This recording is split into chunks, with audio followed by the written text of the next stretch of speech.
Сәлем достар, қайырлы күн. Бүгінгі видеоны бастамас бұрын каналыма тіркелген әрбір оқырманға алғысымды айтқым келеді. Менің каналымның оқырмандар саны 1000-ға жетіпті, 1000-нан сәл асыпты. Барлықтарыңызға үлкен рахмет. Менің каналыма тіркеліп, видеоларымды қарап, астына өздеріңіздің тілектеріңізді, алғыстарыңызды жазып жатқандарыңызға мен өте қуаныштымын. Алдағы уақытта да менімен бірге болыңыздар.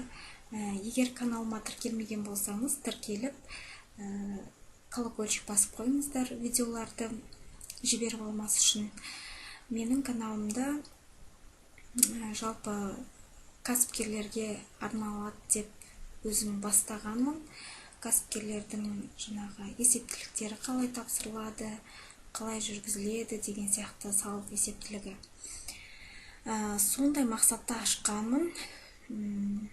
Енді сіздерге пайдалы болып жатса, мен өте қуаныштымын. Видеомды соңына дейін көріңіздер. Бүгінгі біздің видео 270-ші формаға арналады. Каналда негізі 270-ші декларация деген видео бар, бірақ ол өте қысқа болды. Қысқа болған кезде ол жерде мен қысқаша түсіндіріп өттім бір ғана клиенттің мысалында.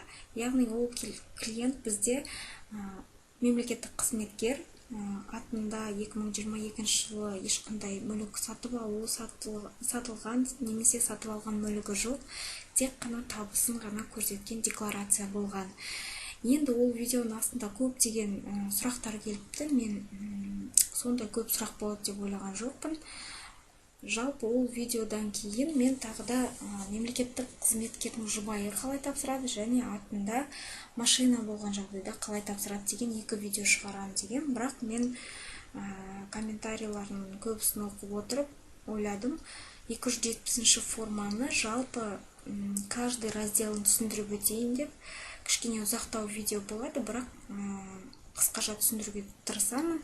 270-тің каждый разделін түсіндіремін, және де сіздер жұбайы ретінде қай жерде толтырасыздар, ИП болса қалай толтырасыздар. Сосын жаңағыдай комментарийда оқыған сұрақтарға жауап бере кетемін. Енді 270-ші форма декларацияны сіздер білесіздер, оны мемлекеттік қызметкерлер және олардың жұбайы тапсырады.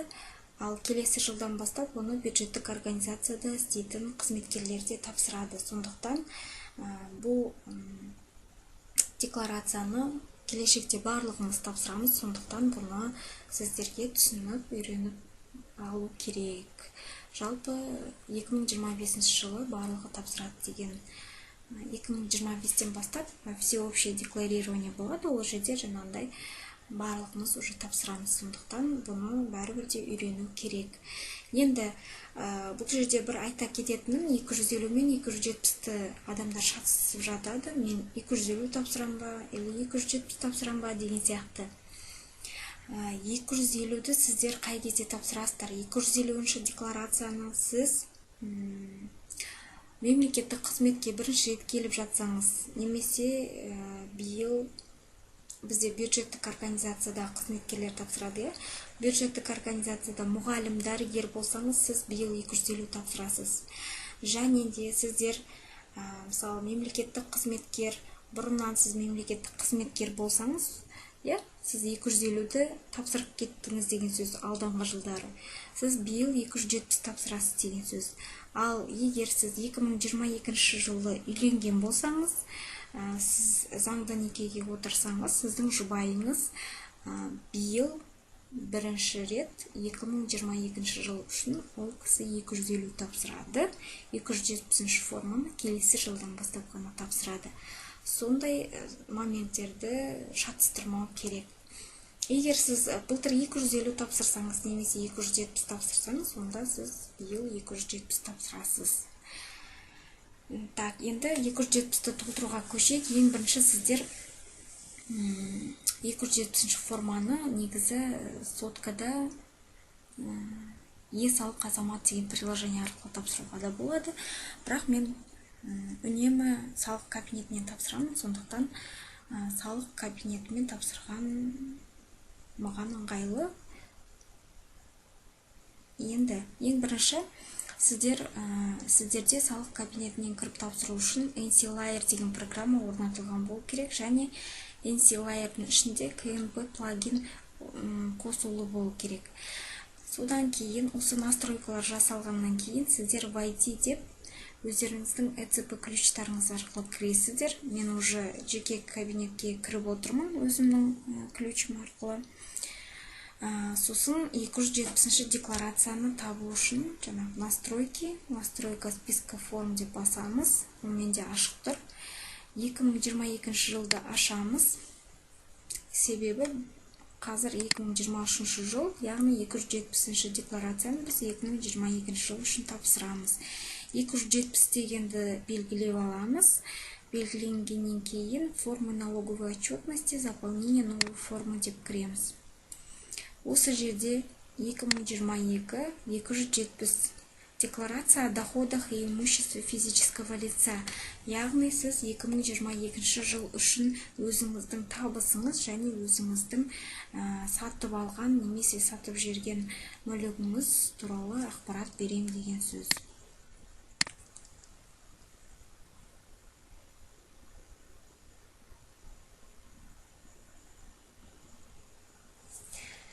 Так, міне шаг 1. Бұл жерде сіз туралы барлық ақпарат, номер телефона, электронный адрес жазу міндетті емес. Далее деп басамыз.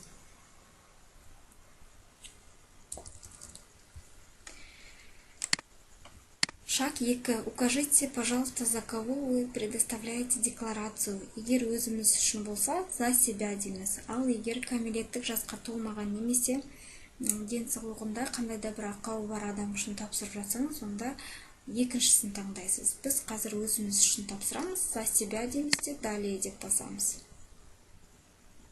Енді укажите вид декларации дейді. Осы жерде маған бір оқырманым шығыпты. Сіз алдыңғы видеода первоначальная деп таңдадыңыз ғой, сосын мен де солай таңдадым деп. Жоқ, первоначальная деп сіздер таңдайсыздар, егер 270 форманы биыл бірінші рет тапсырып жатсаңыз. Ал егер сіз былтыр 270 тапсырған болсаңыз, онда биыл очередная деп таңдайсыз. Дополнительная деген, егер сіздер қандай да бір қате жіберіп алып декларацияны түзету керек болса, дополнительная декларация тапсырасыз. Дополнительное по уведомлению, егер сіздерге жаңағыдай уведомление келсе, декларацияңыз қате деп, онда осыны тапсырасыздар. Біздің жағдайда біз очередная дегенді таңдаймыз.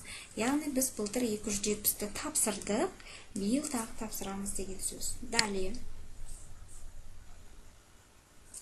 Енді шаг 4. Бұл жерде бізде өзіміздің жаңағы табысымыз туралы жазатын страница. Раздел В. Сведения о доходах.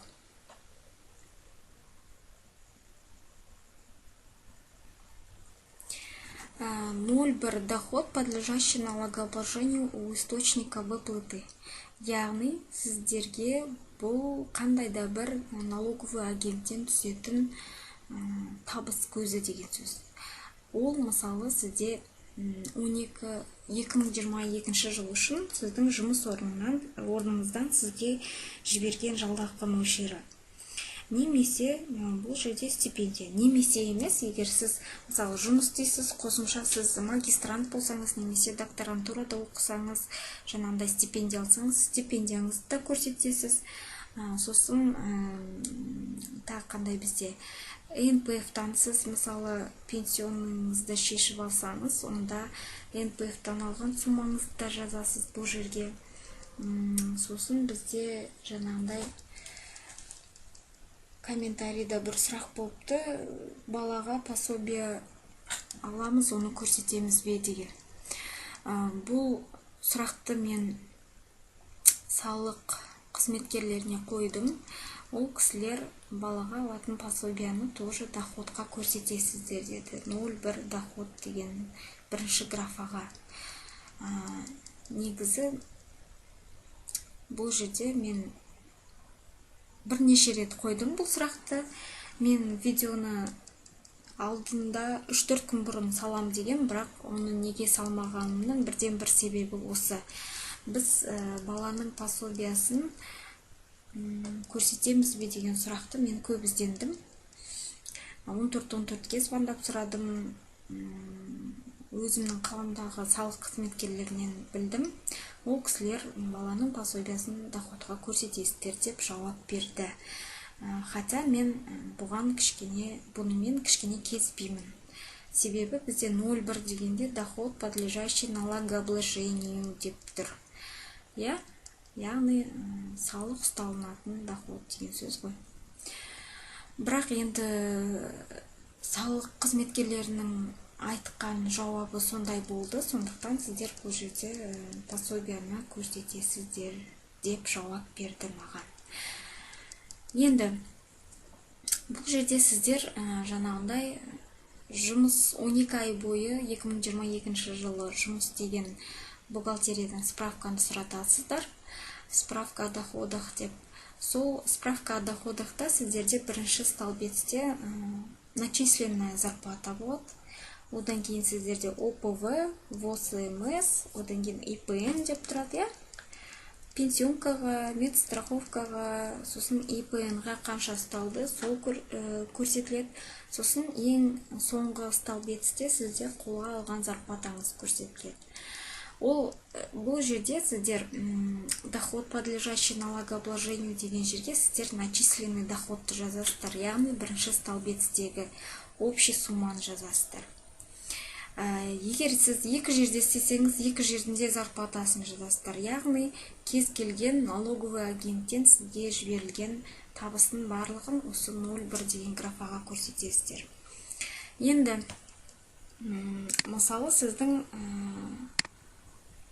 айлығыңыз бір жылдық 3 миллион болды деп есептейік. 3 миллион. Енді 0,2 доход, подлежащий налогообложению физическим лицом самостоятельно, в том числе имущественный доход,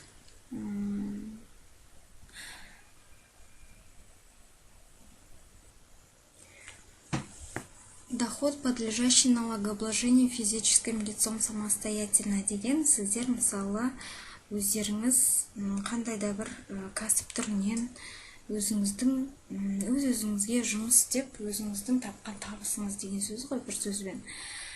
0,2А имущественный доход.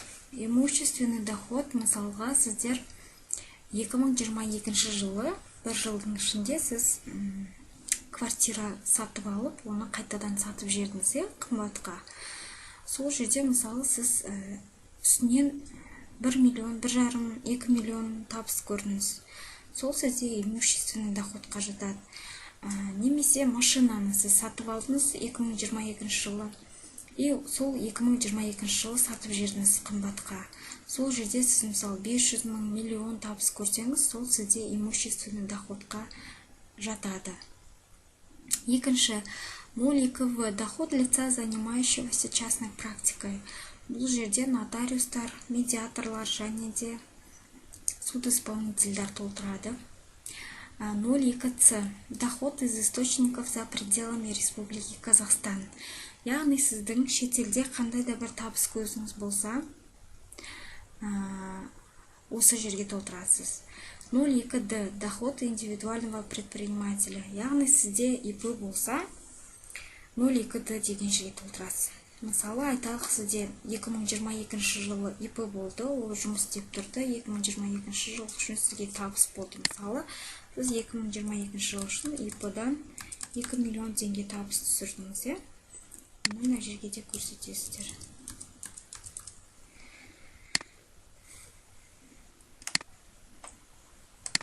Енді келесі.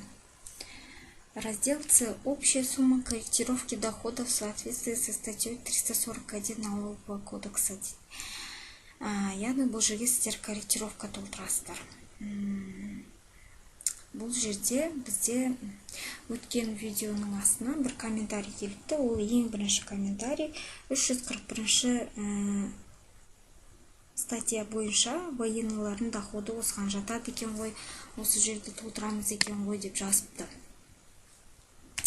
Жалпы негізі статьяны ашса, корректировка дохода, ол жерде бізде сондай раздел бар, иә. Доходы военнослужащего в связи с исполнением обязанностей воинской службы сотрудника специальных государственных органов, сотрудника правоохранительных органов. Жалпы бұл осы статьядан алынған ғой, жаңағы комментарийға сол үшін жазған ғой. Бірақ мен жаңағы салық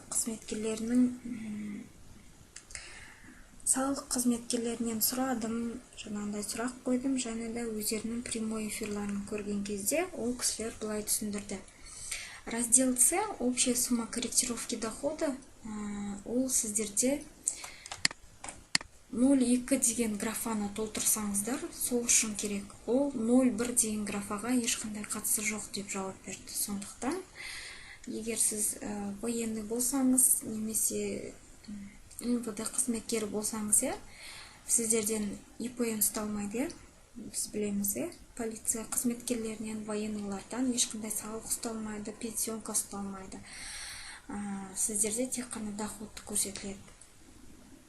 Сіздерде 341 статья бойынша корректировка болғанмен, бұл именно корректировка 341, ол 0,2 деген графаға байланысты. Сондықтан, бұл жерде сіздер военный болсаңыздар толтырмайсыздар.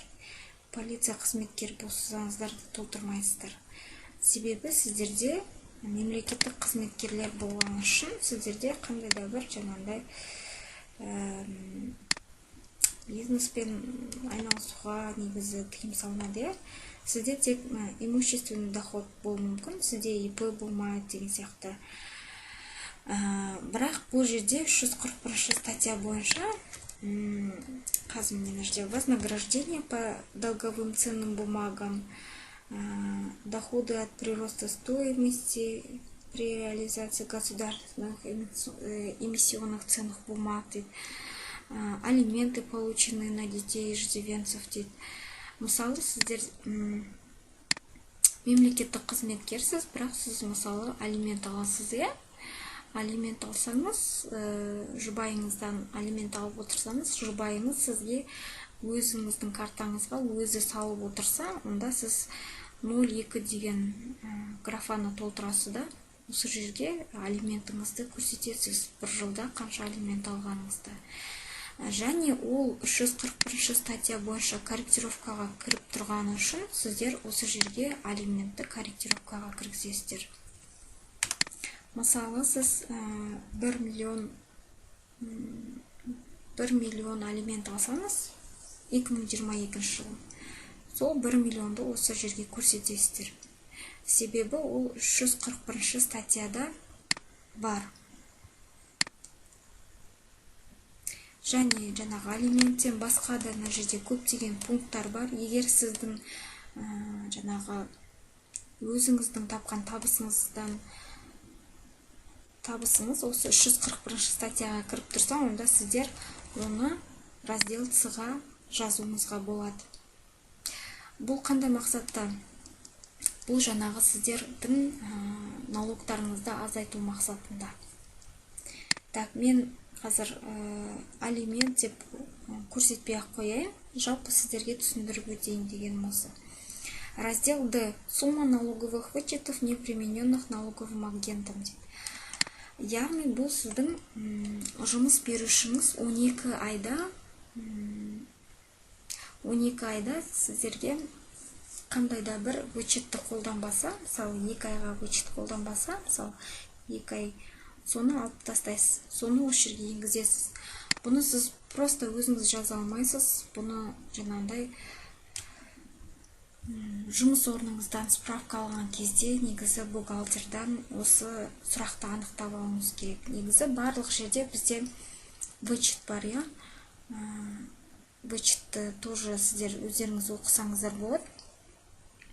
Вычет дегеніміз сіздерде қалай зарплата есептеледі сізде. Мысалы, оклад 200 мың теңге. 200 мың теңгеден сіздерде 20 мың теңге пенсионка ұстайды. Сосын минус ВСМ ұстайды. 2%. Сосын минус 2022 жылы бізде 42.882 теңге болды вычет. Соны алып тастайды да, содан қалған суммадан сізде 10% ИПН төленеді. Сол вычеттар қолданылмаған жағдай болып жатса, соны осы жерге жазасыздар. Оны сіздер өздеріңіз жаза алсаңыздар, есептеп жазасыздар. Ал егер ол жағын білмесеңіздер, бухгалтер сіздерге справка берген кезде сұрап алуларыңызға болады.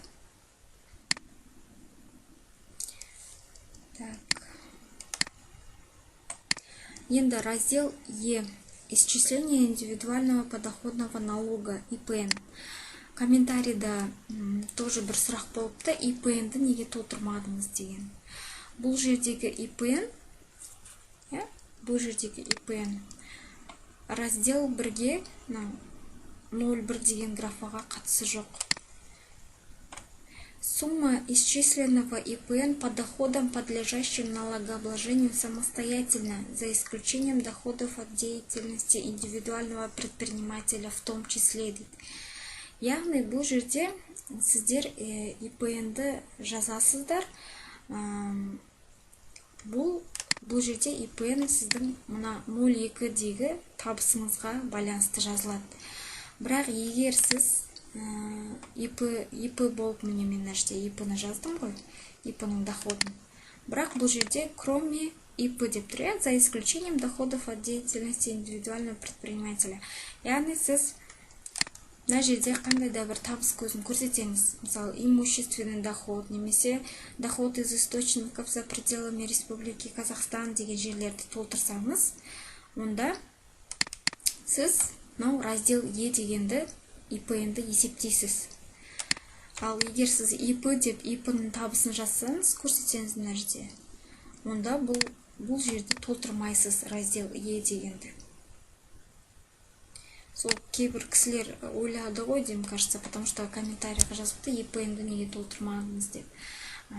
Бізде жұмыстан ИПН ұсталынады, жаңағыны айттым, мысалы 10% ұсталынады, вычеттарды алып тастағаннан кейін 10% салық ИПН төлейміз. Ол бізде жаңағы 01-ші графадағы жұмыс берушіге қатысыр, жаңағы 01-ші графадағы доходқа бұл жердегі ИПН-ның қатысы жоқ. Так, енді сумма ИПН с дохода лица, занимающегося частной практикой. Яғни бұл жерде жаңағындай нотариустар, медиаторлар, судисполнительдар өздері толтырады. 01 В. Сумма исчисленного ИПН с суммарной прибыли КИК и ПУ КИК за исключением зарегистрированных государственных льготных налогообложений. Яғни шетелдік компаниялардың, қандай да бір шетелдік компанияда істесеңіз, сол жердегі сізге жаңағы жіберген ИПН толтырылады. Сумма исчисленного ИПН суммарной прибыли КИК и ПУ КИК, зарегистрированных государственным льготным налогообложением. Бұл тоже шетелдік компанияларға қатысты. Егер сіз сондай бір шетелдік компанияда істейтін болсаңыз, бұл жерді жаңағыдай сұрап өзіңіз толтырасыз. 01D. Сумма ИПН с доходов из источников за пределами Республики Казахстан. Яғни сіздің жаңағыдай шетелде қандай да бір табысыңыз болса, сол жерден, мысалы шетелде сізден ұстап қалса ИПН, соны жазасыздар. Сіздің табысыңыздан ұстап қалса, соны көрсетесіздер. Зачет иностранного налога с доходов из источников за пределами Республики Казахстан. Жаңағы шетелде, мысалы шетелдік компания сіздің бір қызметіңізді алса, сол жерден жаңағыдай ұстап қалған салықты жазасыздар. Зачет предварительных платежей по ИПН дейді. Бұл жерде жаңағыдай трудовые мигранттар толтырады. Бұл бізде енді сирек кездеседі. Бұл жерлерді толтырмай-ақ қояйық. Итого ИПН подлежащего к уплате строка 01, строка 01А, минус строка 01В, минус строка 01С, минус строка 01.2, минус строка 03 дейді. Яғни бұл жерде сіздер осы жерде сіздер қандай да бір суммаларды толтырсаңыз, соның барлығын алып келіп, осы жерде итоговый сумманы көрсетесіз. Яғни бұл жерде көрсетілген сумманы, сосын сіз салықты, сосын сіз төлеу керексіз. Жалпы түсінікті болды деп ойлаймын. Түсініксіз жеткізсем комментарийға жазыңыздар. БИН аппаратов Акимов городов районного значения, сел, поселков и сельских округов. Яғни бұл жерде сіз өзіңіздің қай жердегі салық органына қарайсыз, сол жердің кодын таңдайсыз. Бұл жерде жалпы бұның мақсаты қалай? Бұл раздел сіздің 02-де көрсеткен доходыңыз бар ғой, өзіңіздің самостоятельный тапқан табысыңыз. Сол жерден мынау корректировканы алып тастап, мынау вычетті алып тастап, содан кейін қалғаннан мына жерде ИПН-ді есептеп, сіздерге жаңағы салықты өзіңізге есептеуге арналған ғой. Салықты есептеп жазасыздар, кейін сосын сондай салық болып жатса, сізде оны төлеу керек боласыз. Енді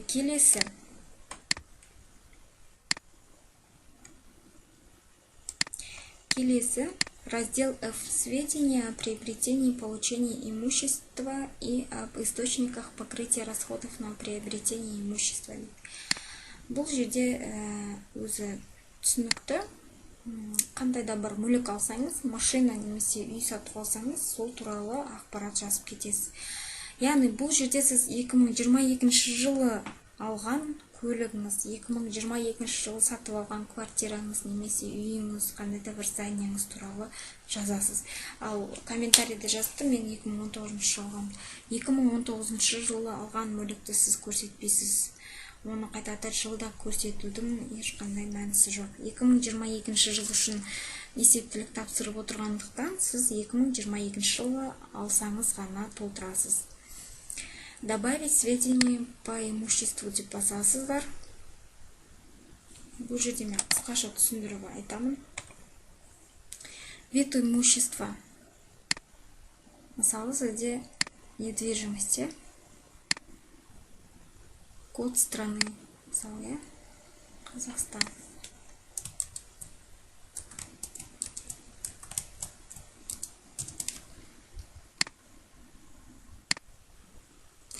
Мына жерде идентификационный номер дегенге кадастровый номер жазасыздар. Стоимость дегенге қанша теңгеге алдыңыз, соны жазасыздар. Мысалы, 25 миллион. 25 миллион қалдыңыз квартираны. Мына жерде қандай да бір кадастровый номерді жазасыздар. Сосын сведения об источниках покрытия расходов на приобретение имущества. Яғни сіз бұл квартираны қай ақшаңызға алдыңыз, қалай алдыңыз деген сұраққа жауап бересіз. Источник покрытия расходов басасыз. Ипотечный займ, банковский займ, денежные средства из НПФ, дарение, рента, наследство, благотворительная спонсорская помощь, выигрыш. Әртүрлі варианттар бар. Сіз, мысалы, ипотека алсаңыз, ипотечный займ дейсіз. Наследство болса, наследство, дарение болса, дарение дейсіз. Мысалы, біз айтайық, ипотечный займ дейсіз. Ипотечный займ дегеннен кейін мына жерде еңбин источникка дейді. Бұл жерге сіздер қай банктен алдыңыздар, сол банктың бейін жазасыздар. Сумма, қанша теңгеге ипотекаға алдыңыз, мысалы 25 миллион алдыңыз, 25 миллион деп көрсетесіз. Бұл жерде мен бейінді, кадастровый номер дегенді жазбай қояйын, мысал ретінде болғаннан кейін. Осылай жалпы үй, квартира алсаңыз немесе үй алсаңыз, осылай толтырасыздар. Ал егер сізде наследство болса, наследство дейсіз, ол жерде жаңағыдай өзіңіздің жағдайыңызға байланысты. Енді машинаны қалай толтырамыз? Тура жаңағындай добавить сведения по имуществу. Міне. Сведения о приобретении имущества, вид имущества. Мына жерде недвижимое имущество, транспортные средства, ценные бумаги, доля участия, вид, транспортные средства. Мысалы, машина алдық біз, код страны, жаңағыдай мысалы. KZ.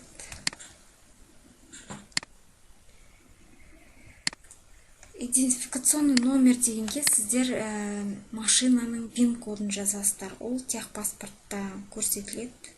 Техпаспорттан қарап сіздер VIN кодын жазасыздар. Былай. Осылай ағылшынша бір буква, одан кейін бір цифралар кетеді. Солай толтырып жазасыздар. Енді мен мына жерде мысал ретінде болғаннан кейін толтырмай қояйын. Стоимость, мысалы, сіздер алдыңыздар 6 миллионға. Енді астында сведения об источниках покрытия расходов на приобретение имущества. Яғни сіз 6 миллионға машинаны қалай алдыңыз дейді. Источник покрытия расходов. Жаңағы банктен алдыңыз ба, дарение ма, наследство ма, выигрыш ба, осыны көрсетесіз. Мысалы, сіз кредит қалсаңыз, банковский займ. Мысалы, біреу сізге берді, дарственный жазып берді, дарственное наследство, наследство. Благотворительная помощь болса көрсетесіздер, выигрыш, мысалы, выигрыш деп таңдай салайық. Бұл жерде, мысалы, ин источника. Яғни сіз, мысалы, выигрыш болғанның өзінде сізге қай организация оны ойнатып, сізге кім дарит етті, соның источнигін жазасыз. Мысалы, ол қандай да бір толы болса, онда бин жазасыз. Қандай да бір, мысалы, адам өз атынан, қандай да бір адам жаңағындай ұйымдастырып, сол кісі сізге берсе, иінін жазасыз. И мына жерде сумма. Біз 6 миллионға сатып алдық дедік қой, ол жерде выигрыш болмайды онда. Ол жерде бізде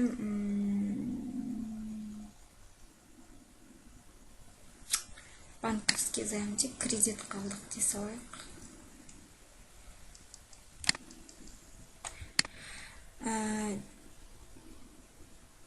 Жоқ, собственные средства дейік. Өзіміздің жинаған ақшамыз болсын. Собственные средства. Бұл жерде 6 миллион.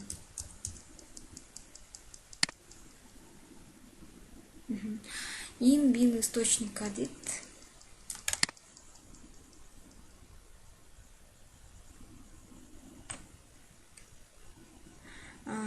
Бұл жерде сіздер жаңағы кімнен сатып алдыңыз, сол кісі туралы иінін жазасыз. Енді оның көбісі есінде сақтай бермейді. Бірақ та болашақта бұны жылда тапсыратын болғандықтан договор барлығын сақтап жүру керек. Сол жерден қарап толтырасыздар. Енді келесі сведения о подчуждении имущества раздел G.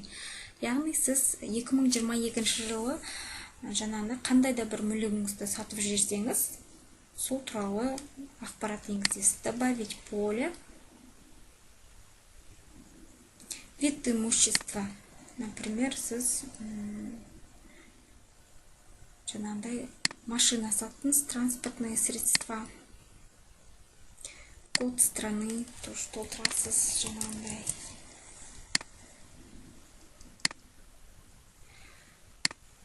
Идентификационный номерға, мысалы, осылай таңдай салай. Идентификационный номерға сіздер VIN кодын жазасыздар машинаның техпаспорттағы. Наименование покупателя. Яғни сіз кімнен сатып алдыңыз, сол кісіні жазасыз. Кімнен сатып алдыңыз, мысалы, сіз алған кісінің аты, фамилиясын жазасыз бұл жерге. Машинаны кімнен алды, сол кісіден. Ин бин деген жерге сол кісінің иінін жазасыз. Стоимость, мысалы, сіз алдыңыз деп айтып жатырмын. Сіз кімге саттыңыз, мысалы, машинаны кімге саттыңыз, сол кісісі туралы ақпарат енгізесіз. Мысалы, сіз қандай да бір АА деген кісіге саттыңыз, сол кісінің фамилия, имя, отчествосын жазасыз, және сол кісінің иінін жазасыз. бұл жерге. Сосын қанша теңгеге саттыңыз машинаңызды? Мысалы, сіз 5 миллионға сатып жүрдіңіз. 5 миллионға саттыңыз.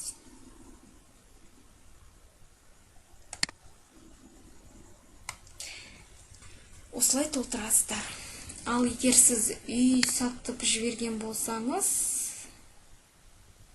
добавить поле дейсіз, вид имущества, недвижимое имущество, код страны, Қазақстан. Мына жерге кадастровый номерін жазасыз, сатып жүрген үйдің.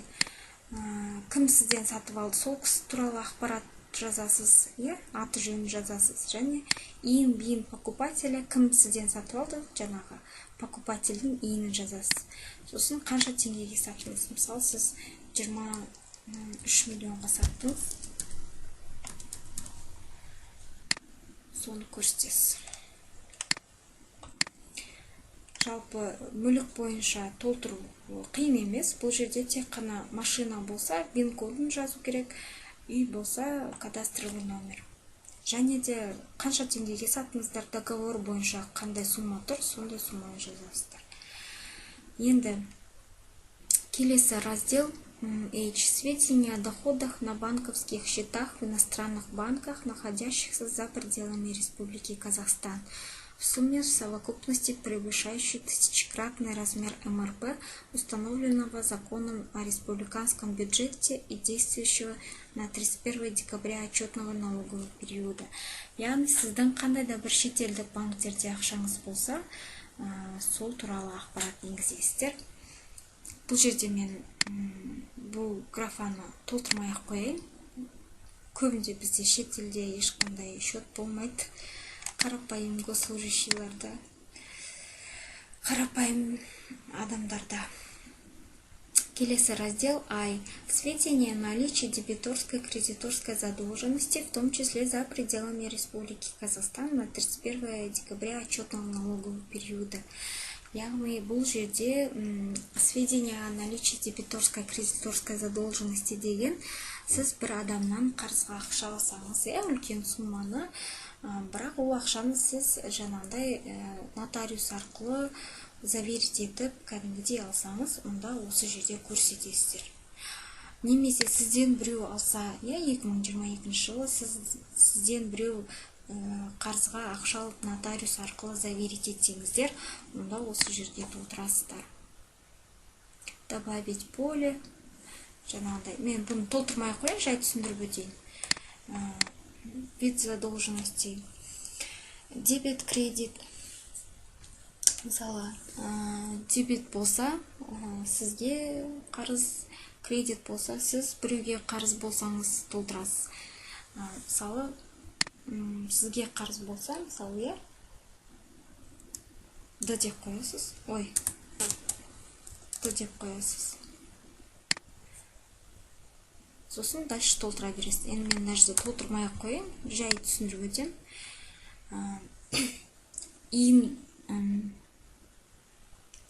Иін дебиторы, яғни сізден қарыз алған адамның иінін жазасыз.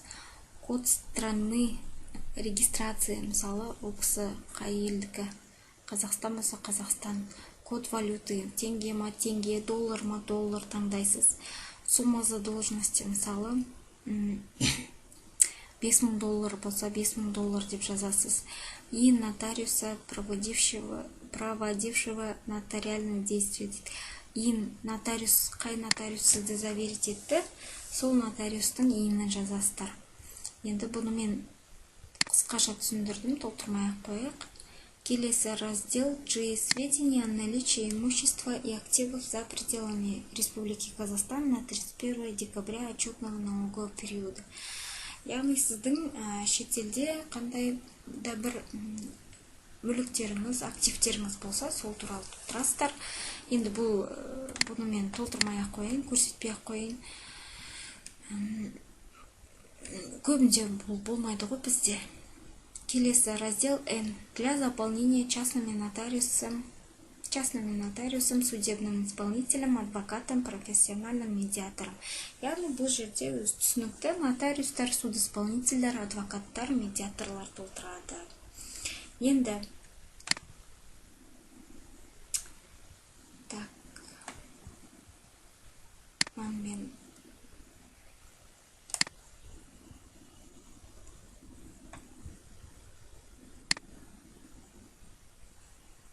мен жаңа үйдің барлығын мысал ретінде көрсеткендіктен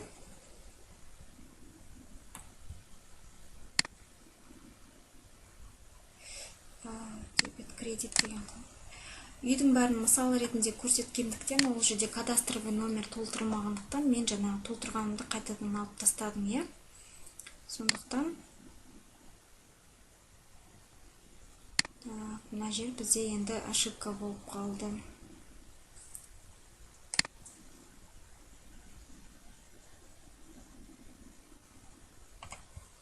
Удалить поле.